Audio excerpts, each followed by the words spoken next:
don't shy away from it. Don't apologize for it. We often want to apologize. And that was another thing I did. I'd always be like, I'm so sorry, you know?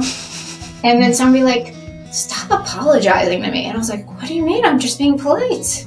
I had a lot of people that were like, you're just going to fail. You're never going to make it. I don't know why you're doing this. Were these people your friends and family? Some of them. You just have to go try it and you're going to learn and you're going to like fail like really hard sometimes. Like you're going to probably cry. Hello and welcome to Hello Moxie. Today I am joined by the lovely and talented Beth Shero, who actually is an e-commerce agency owner. She's a Shopify partner, a BigCommerce partner, and a Magento partner. Yep. And we connected through LinkedIn, and it's been such an honor to have her come on the show and share her journey and share the women in history who have inspired her. And so, Beth, why don't you tell our listeners a little bit more about you? Besides running a superpower, amazing e-commerce agency, tell us about you. Yeah, awesome. Thank you, Nicole, for having me. Very excited to be here. You know, where to begin in the journey. It's been many years in the making, let's say, but I started actually as a designer. And then, you know, it was around 2008 when I graduated from college and the recession hit and I couldn't find work. So I was like, what am I going to do? So I was like, oh, I'll just be a developer. Wow. Who would have guessed? So I just went for it. I got hired on the spot. Grateful for the opportunity, even though I knew barely HTML and CSS. Wow. I faked it until I made it. I worked so hard every day just to learn. And at that point, it was like very different. The resources were limited, but I just keep pushing hard through it. And I became a front-end developer, built, you know, HTML websites at that point, did action scripts. We did Flash, different time, obviously, of just how you experience websites in general. And then I got pregnant with my first child and I wanted to change because the working environment wasn't ideal for, you know, where I was at. And my husband and I were working different shifts. So he was working at night and I was working during the day. And we were like, this just isn't working. We're going to bring a child into the world. We need to be doing something together. So he was like, you're so talented. Like, why don't we do something together? And I was like, yeah, let's, you know, build websites. Why not? Wow. So my husband and I started the business and I was a little bit nervous at first because I was thinking, you know, working with your partner can be really challenging, but it gave us a lot of opportunity to learn and grow in so many different ways. So we launched Shero 15 years ago now. Wow. Congratulations on 15 years. Yeah. That's huge. It's been quite a journey, as you can imagine. So I was the only developer and designer at that point. So I was creating all the websites and he was doing the marketing. So that's how we got started. My gosh, that's incredible. It was just him and I. Yeah. So is he still doing the marketing? Yes. More of the SEO and content. Yeah, he's an SEO expert, so that's his jam and he loves it. And that's where he's focused. And he, you know, he helps on sales as well a bit. But yeah, he's great at networking too. So he's got like a lot of great partnerships that he has in his back pocket and stuff like that. Yeah. Yeah. Amazing duo, the dynamic duo. Yeah. So I, you know, had the technical and design background. And I was running all of operations for many, many years. And then I guess it's almost 3 years ago now, I became CEO. He didn't want to be CEO any longer. I was excited. I wanted to do it for years. And then finally he's like, I just don't want to do it anymore. So I transitioned to the CEO and love doing it. It's a great experience. And I think what I love most about it is just like developing the team around me and having the right people to support me, because that just like means the world to me to see them grow, but also like then I can do the things I want to do instead of like feeling like I have to do everything under the sun. I don't have to do that anymore. And I, for many years, did do literally everything. Like I've touched everything in the business. So it's pretty cool to see where we're at compared to 15 years ago. What a journey. Oh my gosh, I have like so many questions. Okay, first question is, why did you choose to be a developer? It was the only job I could find, honestly. And did you know any code at all, or you just were like, I'm going to learn? Yeah, no, in college, I took like a basic HTML and CSS class, but I hated it. I absolutely hated it. I was like a hardcore print designer. So I was like, I'm never going to code. It's so silly. Why would people want to do that? But when I started learning it and doing it, I was like, this is so cool because you can change it. It's not like once you send something to print, it's done, right? But with development, it's constantly evolving and learning.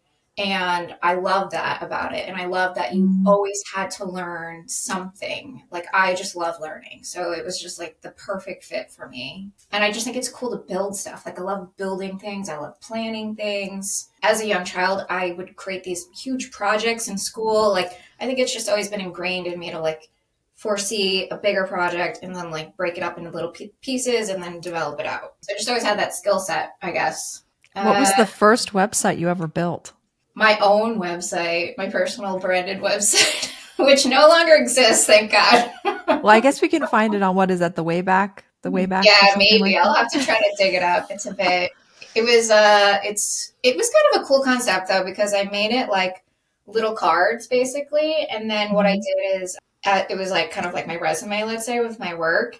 And then what I would do is I would like print out these little cards that I would mail with a CD with the work. So it was like a kind of a printed Oh. digital thing, and then you could go on the website and see additional things.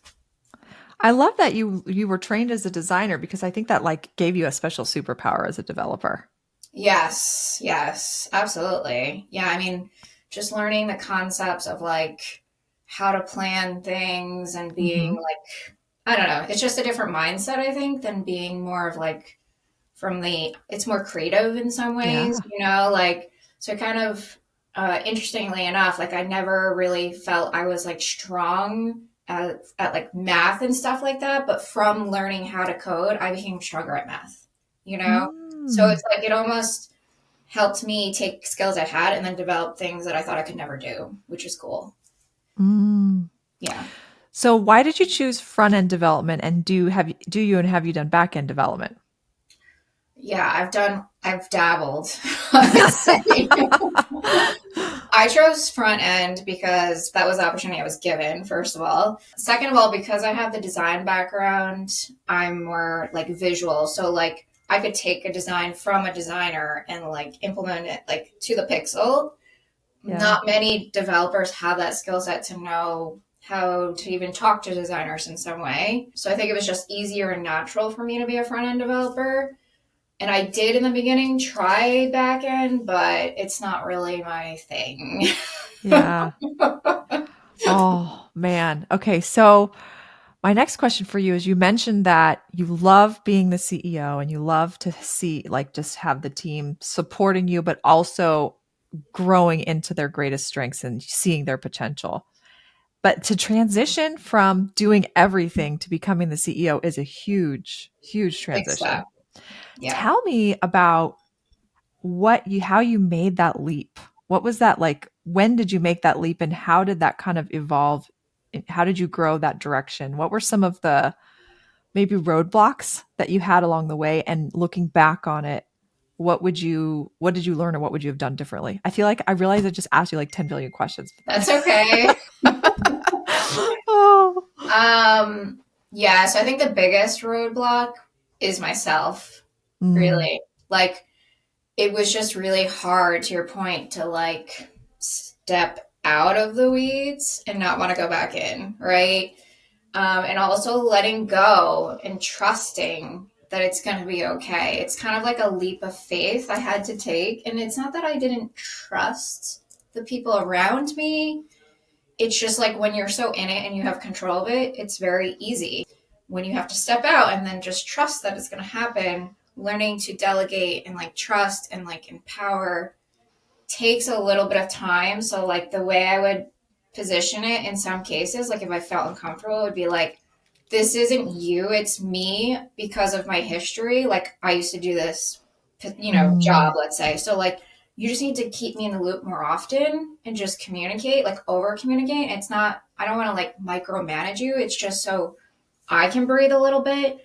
And then, mm, it will get easier and easier as we go. Like, I just was trying to be really transparent about that because it's, a little bit scary. But it did take a little bit of time. It also yeah. took time to find the right people. not everybody was aligned in certain ways. And it took me time to figure that out. And maybe in some cases, I took too much time. That was feedback I got. Like I took too much time because I'm like, I think about so many things and I'm like analyzing, maybe over analyzing. So like as a CEO, I just kind of have to go by my gut or like make quicker decisions. And it took me a little while to learn that I could do that and feel empowered to do that. Even though my gut Mm, told me, I was kind of like always second guessing myself. If that makes sense. totally makes sense. Yeah. And Um, it's like, it's one of those things where it builds upon that self trust that you have to make decisions more quickly, builds on itself the more you make decisions yes. because it's like a muscle. So, Yeah. and that And I've people were, experienced the same thing in my business, Beth, where like I have a tendency sometimes to draw out decisions and not follow my first instinct because I'm yes. like, well, maybe I'm just going to give this time and see how it plays out. When I do that, I realize later, I'm like, I Yeah. knew, and I should have just made the decision way back then. And, but it's just part of learning and growing, so, Oh, 100%. but I love 100%. what you shared too about like when you were going through that transition, you really encouraged your team to communicate with you Yeah. more regularly. That's great advice because I think as a leader, if we feel like if people are telling us and they're communicating with us and telling us what's going on, it's like okay, you can take a breath and like I know what's Yes. happening. Whereas if it's just like this big black hole and you have to go out there and figure out what's happening, nobody's telling you. That's when you worry as a leader. You're like, what's Yeah. going on? So Yeah. that's great advice for Yeah. leaders and for people who are working with their managers and wondering what can they do to kind of support their leaders more effectively. And I think communication is a really, really, really key Yeah. part of that. Especially we're somewhat remote. Like, so Mhm. I'm in upstate New York with people distributed across the US. We have team members in the UK. We have an Mm. office in Finland. We have a big office in Albania. So, like, it's a very remote business and different cultures. Like, so many different cultures. So, like, even just saying basic things on Slack sometimes get misinterpreted or misunderstood. So, like, even myself, as trying to convey a message, like, the saying is like, you can't ever repeat it enough. Like, you just have to like constantly be saying things. And what I've learned as I've brought in people that like aren't used to the remote world is they don't communicate enough and they don't realize the significance of how valuable that is. So Mm. I just think that it the more you communicate, it's like helpful to it's almost like a sales pitch. You're selling what you're doing and showing the value of what you're doing. So it doesn't matter what role you're in. Ah, You know what I mean? You're just showing your totally. value, basically. It's the other way to think of it, to kind of flip it on its head, you know? That's really good advice. Now, so specifically for women, because I think my experience is that sometimes women are afraid to speak up and maybe Mm-hmm. afraid to share because that's been me, and I've seen that too with people that I've had to manage too. Is that especially in male dominated industries? Like I've worked in Yes. manufacturing for a lot of my career, and e-commerce tends to be very male dominated. So, what do you recommend specifically to women who may be struggling to find their voice or knowing when they need to speak up at the right moments or knowing when or what to communicate? Like, what would Yeah. you advise to them, especially in this male dominated world of e-commerce? What have you seen help your team that are women? Yeah. I mean, it's very tricky, right? Like when we Mhm. started the business 15 years ago, I remember going to an event in New York City, a Magento event, actually. And it was like me, Joe Baker from Shipper HQ, Oh yeah. Yeah, yeah. and one other woman in the room. And we were like, oh, okay. We were laughing about it. So I Oh think man. it's That evolved a is lot, so I thank mean, it goodness. has evolved. I will say I'm in the Magento community now, and it has definitely evolved. I will say from there. It's still very male dominated, but I that was think a most different time. e-commerce is, Yeah. yeah. I think trust your gut, right? Mm. Building like an ally, like finding Mm. someone that you can trust and like bounce ideas off. before you share them, maybe is another idea. So, like, if you're second guessing Mm. yourself, you can get input on it before you share it. And then it's like, oh, okay, like I've thought about it properly and it builds confidence before you actually say it, you know? So that's like another idea. That's a really good Um, idea. I love of leveraging an ally too yeah, in that yeah, way. So finding a yeah, man that you can be like, "Hey, what do you think of this?" yep, And then yep. bringing it to the larger team. That's really Yeah, or very even a wise. woman. It could be a Yeah. woman too. It doesn't necessarily have to be, it could be anybody. But I Yeah. find that helped me a lot because I was like always kind of second guessing myself.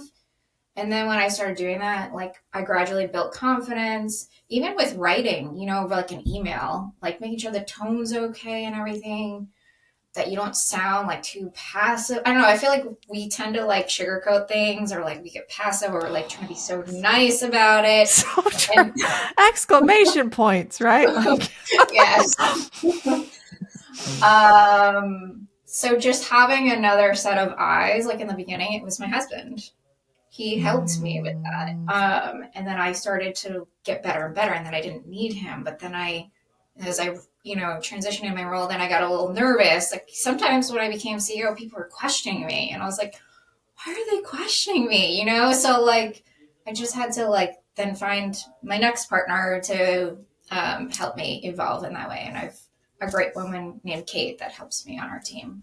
She's kind of like mm, my power boss woman. That's my right hand in some ways. And then, our whole executive team is actually women, which is so mm. awesome. So we all I kind of love support each that. other and, help each other kind of through those situations.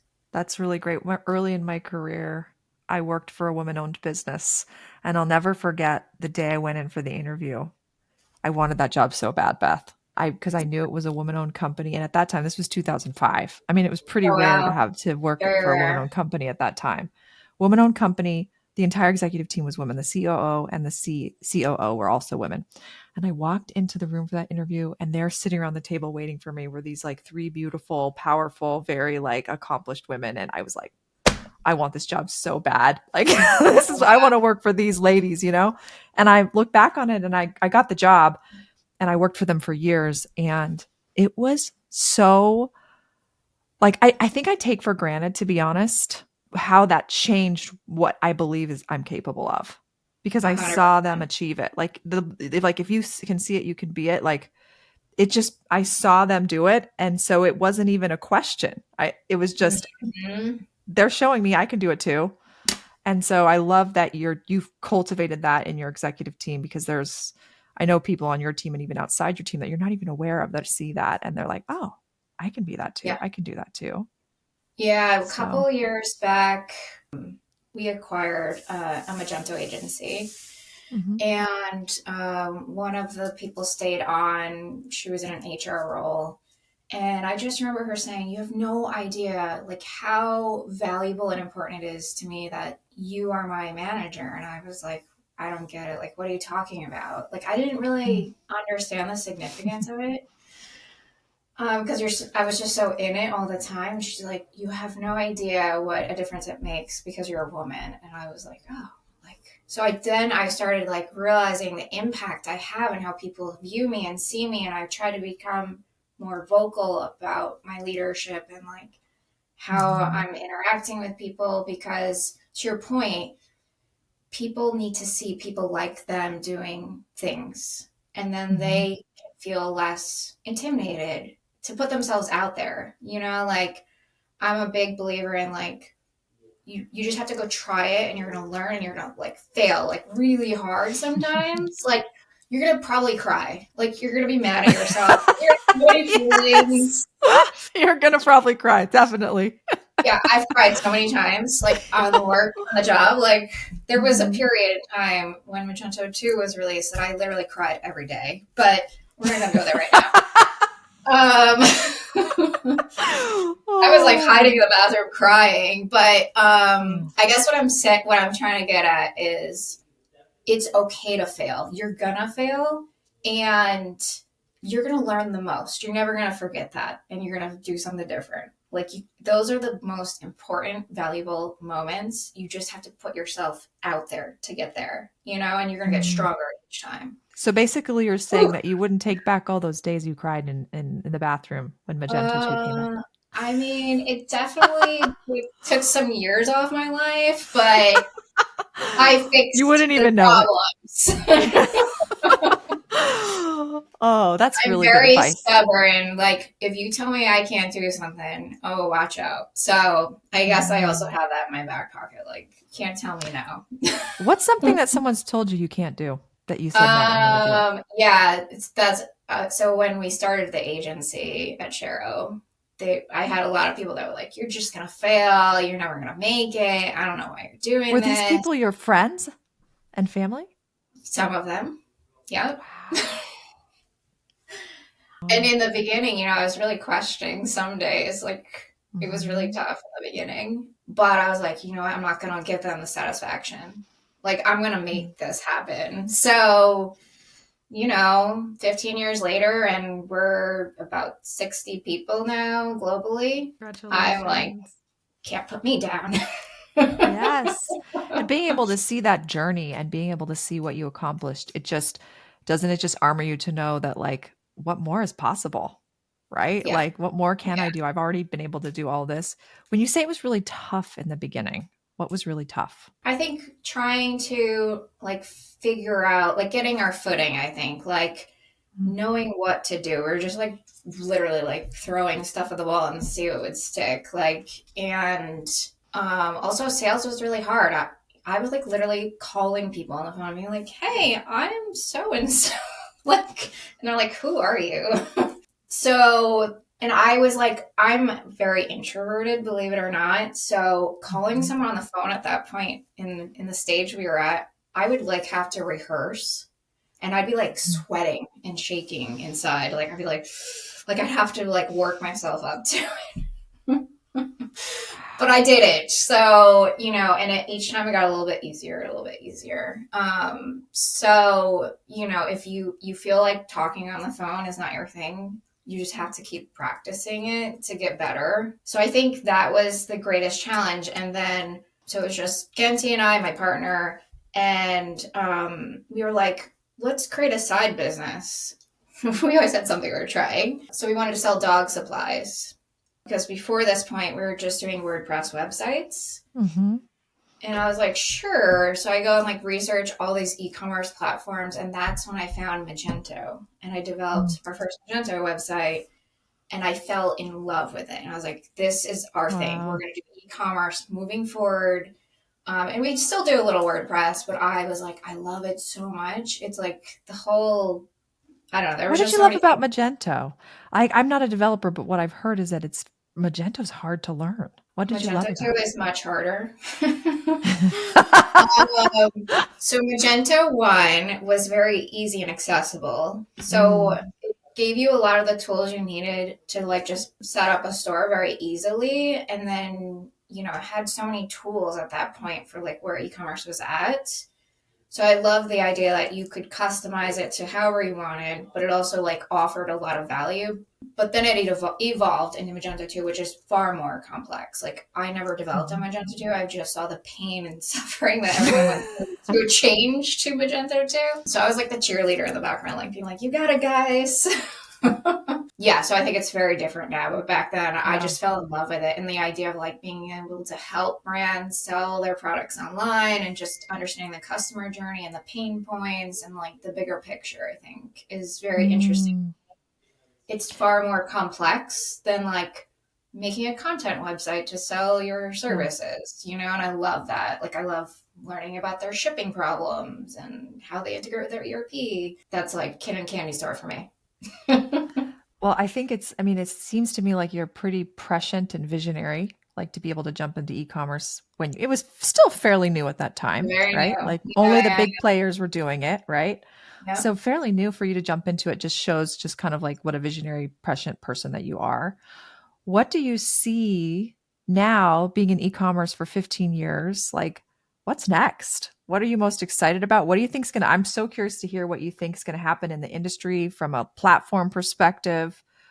I have so Yeah. many questions, but what are you most excited about and like what do you see ahead as kind of like the next opportunity in e-commerce? Yeah, I mean, we are at a very interesting time in history. Hmm. This is greater than the Industrial Revolution in my mind. So it's hard to fully predict what will happen, but I definitely believe that all the AI tools, let's call them an AI agents and MCPs, will totally transform what we expect and what we do as consumers. It may be in the next year, it might take 5 years. I'm not sure how long it will take.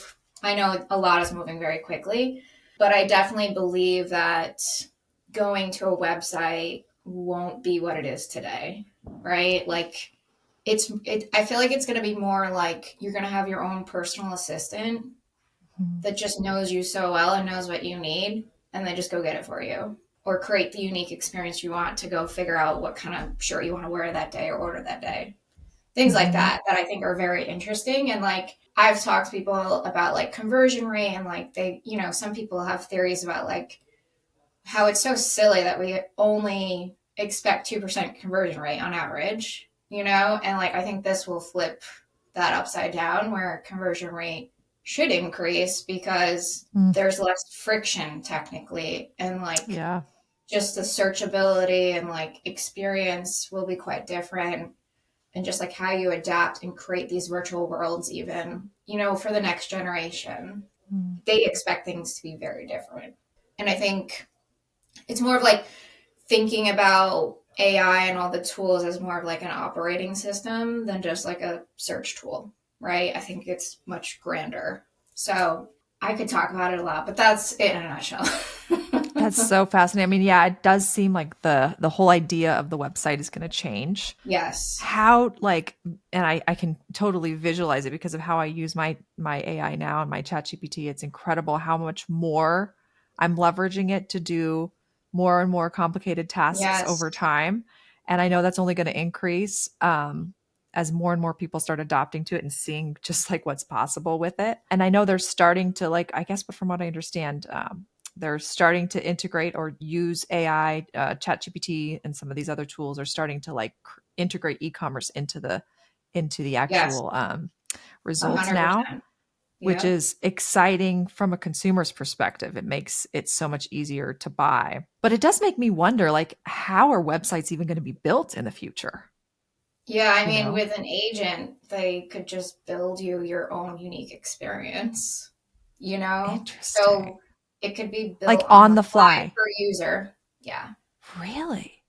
Yeah. So if I'm a business owner and I'm trying to like create an online digital presence, and let's just say it's 10 years from now and I'm selling sheesh air filtration equipment B2B, and Mm-hmm. you were advising me on what I should do or how I should build my website, what would you tell me, Beth?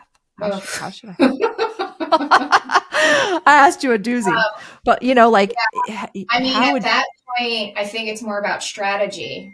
You need to have a mm, strategy and understand who your customer is and the yeah. benefits of your product. So you kind of have to shift the mindset. It's more about how you're presenting the value that you provide and the way you Mm, talk about it. And like how it, like who is your ideal customer and why, right? And I know we talk about that now, but like it will be even more and more important, and also your brand reputation. So yeah, you have to so build it'll a be good all about like reputation. building your brand on all of the Yeah. different platforms so people can trust you, and then that way Yes. the agents will pull you because you're the trusted resource and they're going to pull you into the Yep. so yeah, interesting. Huh. Yeah. And you could put like, you know, restrictions too, because it could do a lot of different things, obviously. But like if you're, in that scenario you provided, let's say it's not as creative as like, I don't know, like a more flashy brand, let's call it, right? That might want something like more creative developed, like it will be more practical in my mind. Yeah. But you could say like, you could put restrictions like this should never happen if like you could put scenarios, let's say, right? Like so that you have somewhat some control, because I think otherwise it could just like do so many things and you wouldn't even necessarily No. know Because it's all what the 100%. agent is whatever the Yeah. agent's prompted to pull from from your site. Yeah. But S- there are tools already that are starting to tell you how people are experiencing your content on ChatGPT, for example. mhm. Because you don't have the insights to see what they're searching necessarily or like how they're searching it. So that will evolve more too. Like they're going to create ways that you can navigate it because you need that data. Like it's already a problem now with like being on marketplaces, having your brand, like selling in stores, like consolidating all that data is already troublesome, let's call it, right? Yeah. So the data is just going to become more and more important. Interesting. So it's almost like websites, they're not going to be as much focused on the design aspect. So it's going to just be more of like the website as like the content repository, right? For the AI engines to come out and curate data from and show it in their specific format way. And also making sure you're having a strong presence on all the other platforms, right? Yeah, So yeah. interesting. Hmm. Yeah, but I think like the content you create will be really important. Like still making videos, those I think will be Yes. less like creating like cool creative if you're a cool, like if you're already a very creative brand, I think you have to like even amplify that quality and like the amount as well to some degree, but like it will be easier with the AI tools. So, yeah. Yeah. So It's a interesting. bit of a strange time and I don't know, I don't have like a crystal ball or anything, but that's just my opinion. Yeah, no, it makes sense. I mean, I'm seeing it already. I have a client, for example, that I've been working with for many, many years. And when we first started out, they had no video at all. And so Yeah. they had obviously a ton more organic search traffic. For listeners, organic search traffic is like if you go into Google and you type in, you know, basketball or whatever. And your website has been SEO optimized to rank for that keyword. You're going to show up in the top, and that's like a free, or they click on your website. That's, an organic search result. So Yeah. when I first started working with them, they were getting a lot of traffic through organic and paid. It has been so fascinating to see like they had zero traffic from YouTube, and now they're getting more traffic from YouTube than they are organically. And it's continuing to increase over time. And I think Yeah. that just hits the nail on the head on how important it is to be creating video, but also Yeah. to be present on these other platforms than just building it on Yeah. your website. Cause yeah, that's crazy. Yeah, So you're just able to access different people in different places, right? And I also mhm. think like people don't need like high-end video anymore. Like they don't even want it. They're like Yeah. questioning it. I think in some cases, depending on your demographic. So like just being really real is Mm. valuable to people. That's why like, you know, people that are, I don't know, affiliate marketing and like talking about stuff on TikTok tend to do pretty well because they're just being really real. People appreciate that. Yeah. You strike me as someone who's really real. So that's Oh, probably thank one you. of the reasons why you've probably done so well in your business is because you strike me as like what you see is what you get, and people can trust Yeah, that. You're not going to yeah, like pull any punches with them. You're not going to BS them. Like it is what it is. yeah, pretty much. I don't have So, time to mess around. no kidding. Oh my gosh. So, man, 60 employees. That's Yeah, amazing.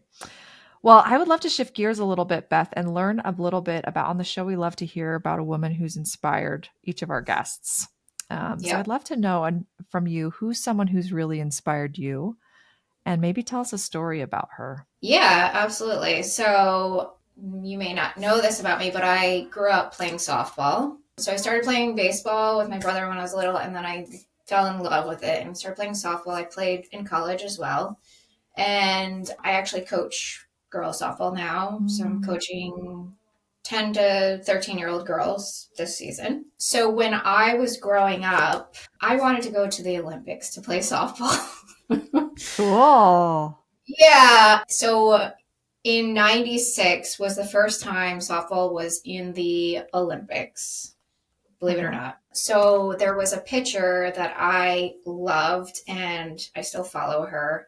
Her name was Lisa Fernandez. I think just seeing her play like in the Olympics, like I watched her on TV, I was like, oh my God, I could be her. Like, and I just thought it was so cool because I didn't know any women that played sports, you know?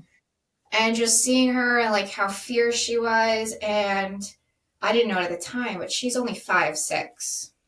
I'm 5'7", but like growing up, I was always told I'm like too skinny, I'm too short, like you're never gonna make it, like as a pitcher. And I was just like very determined. So I think like just seeing her fierceness and like her ability to never give up, and she won 3 gold medals as a pitcher, Wow. which is like amazing. And she also was an excellent batter. Like she hit really well. So most pitchers, they say sometimes can't hit, but she was like an all around player. And that was me as well. Like my coach would be like, you got to play every position. Wherever your team needs you, you got to play there. So I just grew up like inspired by her focus, determination, and just kind of watching her evolve, because she even coaches still to this day, which is super Mm. cool. Just felt like I could be something more seeing her do what she did in a time that like women's sports wasn't a thing. Like even now it's a Yeah. struggle. But they do have professional softball teams now. But back then it was like, where could this go? I obviously did not go to the Olympics. That would have been amazing. You're in the e-commerce Olympics, Beth. But I aspired to be an Olympian. So cool. But what's interesting about that is that that translated. Like you saw her and you saw her grit and her determination and dare I say her moxie. And Yes. you saw that and you were able to replicate that in your own life in all areas and facets of your life, in your business life, in your home life, by being a softball coach. And Yep. that's, I think, the beautiful thing is that you can translate that legacy that she left in so many different ways that are having an impact now. What do you love Yeah. most about coaching softball? I love watching the girls grow and build Mm. confidence. Because at that age, I feel like as a teenager playing a sport, you're, especially a young woman, they kind of like almost are afraid to use their body because of Mm. kind of where they're at development wise, and just to like put themselves out there and to be fearless. So when you get that perfect mix where you can encourage them and empower them to go be their best selves, and like using their bodies because they're so strong, they just don't know it. It's just like beautiful, and then you can just see their smile and like excitement when they like successfully do something, and they're like, I did it. And I'm like, I told you you could.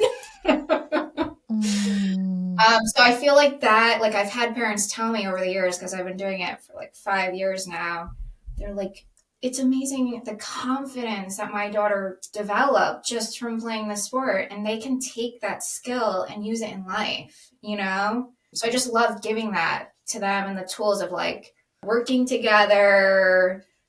Sometimes you're failing, but like working through it. So like there's a lot of practical things you can learn from sports that translate into life. To your point, like I feel I'm like a much stronger leader because I was leading on the softball field for years before I grew into Shero, let's say.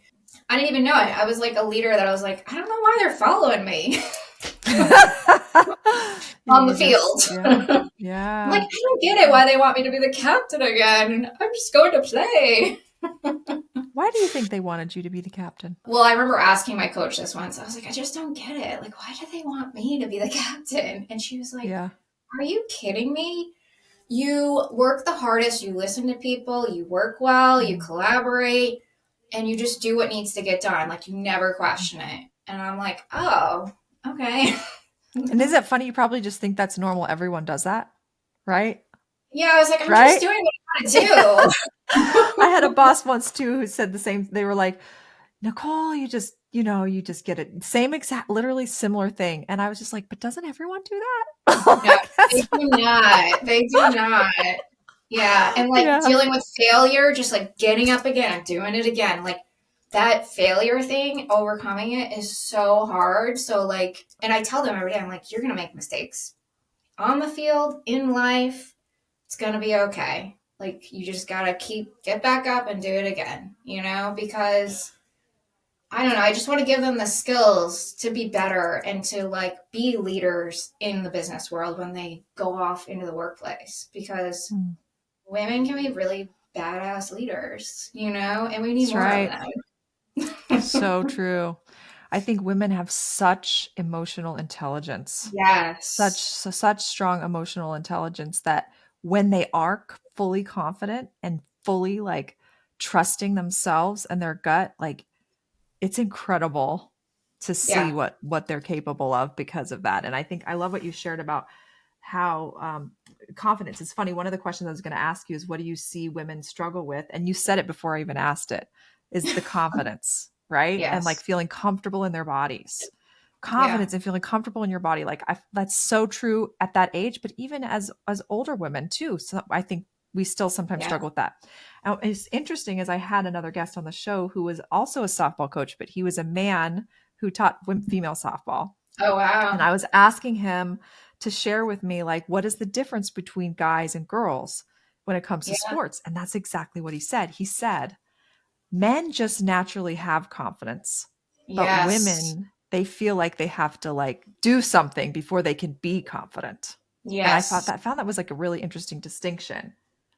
What do you think about that? Like, how do you think, what is it that specifically you've seen to help women become more fearless and just like be confident because Yeah. they don't need to earn it, you know? Yeah. Yeah. That's a good question. I think it's just continuously putting yourself out there. And I think the Mm, fear of failure is really tough and the pressure of your peers.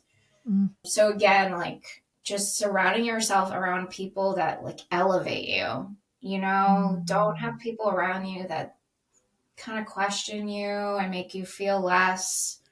And also like creating positive affirmations. Like that was not natural for me. I had a mm, lot of negative thoughts at certain points. And I would write down, I am unstoppable. That was my affirmation. mm. And I would put it on the mirror and look at it every day for like a couple of years. And I would repeat it over and over and over again. And then finally it just like clicked. And I was like, right, I am unstoppable. I don't know why I even guessed, like second guessed it. It's It's so like these true. little micro things that start adding up, I guess is what I'm saying. It's not just like one thing. It's like someone telling you a good word, saying something good to someone, and then they say something good to you. Continuously telling yourself, you are good enough. You are so good Yeah. enough. You just need to keep going. I think we tend to tear ourselves down internally as women. Yeah.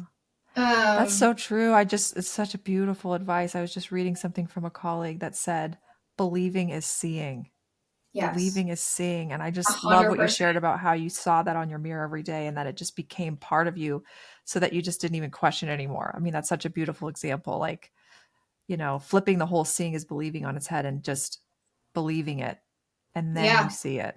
Let's just think women in the workplace too are less likely to go for like a promotion or a raise Mhm. because they like compared to a man, let's say, like they'll go ask for more money even if they don't deserve it. But a woman's like, I need to do like 100% more to get that raise or even go ask for it?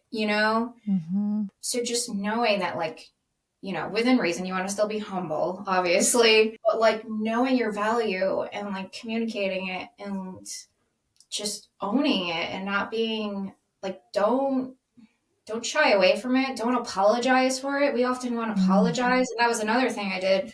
I'd always be like, I'm so sorry.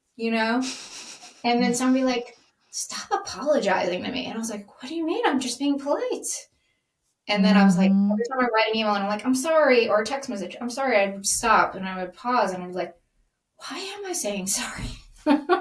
So even Yeah. that shift was like a big one for me because I'm like, I don't need to apologize. I just need to be clear. Like, I don't know. I didn't like do the thing on time, so I'm apologizing. I can just say, like, thank you for your patience. Here it is. You Mhm. translate it to the workplace. Like, oh, I'm so sorry it was late. We don't have to be sorry as women. We can just say, here it is. Thank you for your patience. Exactly. I love that phrase. Thank you for your patience. That's like my favorite phrase now because I'm Well, definitely a recovering I'm sorry person myself too yes, and people pleaser. And I think 100%. it's like it's a gift to have such empathy. Like I love that about myself, but then also like something that I struggle with is if I do say no to someone, the Mm-hmm. feeling bad afterwards. like Mhm. and also like sometimes putting the other person's needs so above your own that you want them to be okay more than you're okay. You know what I mean? So I think that's hard as women too. Like, what advice do you have about that for women who really like they want to make sure everyone's, they have the woo in them and they want them to be okay? I'm I don't know. very guilty of this myself. Hmm. I'm Hmm. definitely a recovering people pleaser, maybe still a people pleaser. But I think it's like a muscle, right? Like doing small bits to be like, no, I'm not going to do this helps you build the confidence to do the bigger things where you're going to be like, no, I can't do that. It is really painful. There's not an easy way through it. Like you just kind of lean in and then like sometimes you revert backwards and you're like, why did I go like 10 step backwards? I was doing so good. And you just kind of have to hang in there and like keep chipping away at it. But the other thing to keep in mind is what I've, realized on reflection is every time I didn't say no, how much I suffered and I disappointed myself because I couldn't actually Mm. do it well.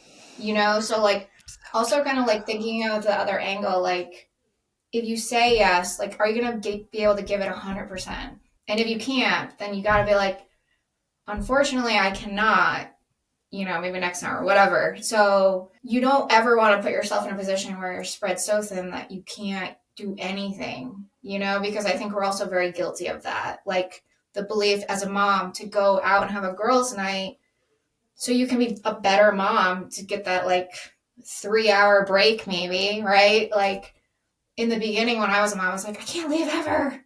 And now when I do it, come back and I'm like, yeah, I'm a fun mom. So true. Yeah, like so many good nuggets in there. I love what you shared about making sure that you're making time for self-care. That's so You important have as women. to. Sometimes I think we feel like this pressure that we've got to make everyone else happy. And I loved what you shared too about it's going to be uncomfortable saying no. And just like knowing that up Totally. front, like you're going to say no and it's not going to feel comfortable and that's okay. And discomfort's a good thing. Like I think Yeah. about like the biggest moments in my life where I've grown the most and they've been the most uncomfortable. And I wouldn't, it's like I kind of crave that discomfort feeling. Do you find yourself Yeah. just like you kind of just crave it? Like you just like, oh, I just want to feel really uncomfortable right now. I just want to do something Yeah. really Yeah. hard, Yeah. So it's like fun when you start craving it because then you can really push yourself. So anyway, well, this has been such a joy, Beth, having you on the show today. Thank you for joining Yeah. me. Thank you for Yeah. having Yeah. me My on last and this. my last and very my last and final question I'll let you go is what does the word moxie mean to you? Oh boy. I think it's about just being our best selves as women and being empowered and strong. That's how I Mm, feel about it. love it. Yeah. Beautiful. It's so funny. Yeah. I ask everyone that question on the show, and they all have a very different answer. And I just think it's so cool. So I Oh. love that. Being empowered and strong. Yeah. Well, Beth, Yeah. thank you for being such a leader in the tech space, in the e-commerce space, in a place where, man, women need to see more leaders Yes. like you stepping up. So I want you to know how much I appreciate what you're doing and the legacy that you're leaving behind. I know there's so many women too that are just like looking to you, and you probably don't even know it. And it's Yes. just really cool to see you making waves the way that you are. Thank you for having me. And I love to inspire others. And, just one final thing. Mm-hmm. One of the strong reasons why I do what I do is for my daughter. So she can see that she can do more in her life. My mom tried to do that for me. I saw other women doing that for me. So you just got to like keep pushing forward for the next generation that comes and just help them level up and support them in that journey. Love that. Thank you so much, Beth. That's beautiful. Thank you so much. And until next time, say hello, Moxie. That's a wrap for today's episode of Hello, Moxie. I hope you felt that unbreakable thread connecting you to the women of the past, to the trailblazing pioneers of today. Their stories of audacity, resilience, and courage are a powerful reminder of what's possible for you when you choose to live with Moxie.